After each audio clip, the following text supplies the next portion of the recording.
Hello বন্ধুরা, আমি পিনাকি। তোমরা দেখছো পিনাকি মাই ব্লগস। আশা করি তোমরা সবাই ভালো আছো, সুস্থ আছো। এই ভিডিওতে কথা বলবো এবারে পুজোয় যে ধামাকাটা হতে চলেছে, মানে যে ধামাকাটা আসতে চলেছে, রক্তবীজ 2 উইন্ডোজ প্রোডাকশনের তরফ থেকে।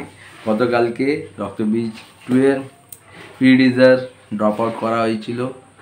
সেটা কেমন লেগেছে আর পুজোতে কী করতে পারে সমস্ত কিছু নিয়ে ভিডিওতে কথা বলবো। চ্যানেল নতুন থাকলে সাবস্ক্রাইব করে দিও, ভিডিওকে ভালো লাগে লাইক করে দিও, কমেন্ট করে দিও, শেয়ার করে দিও। যদি এক কথায় বলি, রক্তবীজ 2 টিজার কেমন লেগেছে? আগুন, সাংঘাতিক, মারাত্মক, গুজবাম। দেখো, বিগত 3-4 বছরে উইন্ডোজ প্রোডাকশনের তরফ থেকে মানে আমাদের শিবুদা যেভাবে পুজোতে একের পর এক ব্লকবাস্টার সিনেমা দিয়ে আসছে, ভাই সেটা বলার কথা নয়।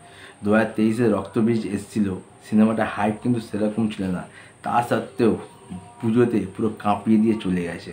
আর গত বছর বহুরূপী এসেছিলো, সেটা আমরা সবাই জানি।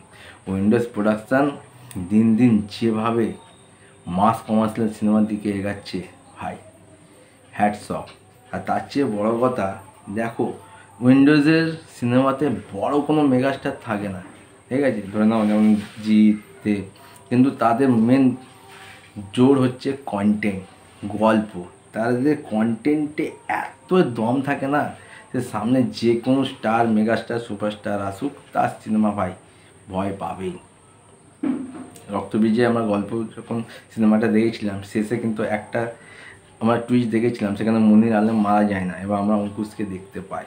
আর রক্তবীজ 2 যখন টিজারটা শুরু হচ্ছে, ভাই সাংঘাতিক লাগছে। কেউ মুনির আলম কোনদিন মারা যায় না। মুনির আলম প্রচুর রূপ আছে, একের পর এক আমরা ক্যারেক্টার দেখতে পাচ্ছি। সেখানে আমরা নুসরাতকে দেখতে পেয়েছি, কৌশানীকে দেখতে পেয়েছি, এবং সবচেয়ে বড় জিনিস হচ্ছে আমরা মিমি চক্রবর্তীকে বিকিনি অবতারে দেখতে পাচ্ছি। মানে উইন্ডোজ শুধু ধামাকা করতে আসছে না, মানে পুরো ব্লাস্ট করে দেবে এবছরের পুজোয়। আর আবিরদাকে যা লাগছে, ভাই আবিরদা তোকে এখনও অবধি আমরা মাস হিরো হিসেবে সেরকম দেখিনি, কিন্তু রক্তবীজে বহুরূপীতে যেভাবে পারফরমেন্স করেছে, আর রক্তবীজ 2-তে আবিরদার গেট আপটা একটু চেঞ্জ লাগছে, মানে মারাত্মক লাগছে। মানে একটা মাস হিরো ব্যাপার আবিরদার মধ্যে চলে এসছে, ভাই। আর শেষে যখন মুনির আলমের কথাটা আসছে, অঙ্কুশদার ভয়েসটা শোনা যাচ্ছে, আর অঙ্কুশদা যে ব্যাক শট দিয়ে আমরা দেখতে পাচ্ছি, মানে অঙ্কুশদা পুরো টিজারে কিন্তু অঙ্কুশদার ফেস রিভিল করা হয়নি। মানে তার লুক কী হতে পারে, তার ক্যারেক্টারটা সাংঘাতিক একটা হবেই, কিন্তু তার লুকটা কী হতে পারে সেটা কিন্তু দেখানো হয়নি। জাস্ট ব্যাকগ্রাউন্ড দিয়ে অঙ্কুশদা হেঁটে যাচ্ছে আর তার ভয়েস ওভারটা চলছে। সাংঘাতিক ভাই, মানে একদিকে রঘু ডাকাত, অপরদিকে রক্তবীজ 2, পুরো পুজো না জমে খেয়ে।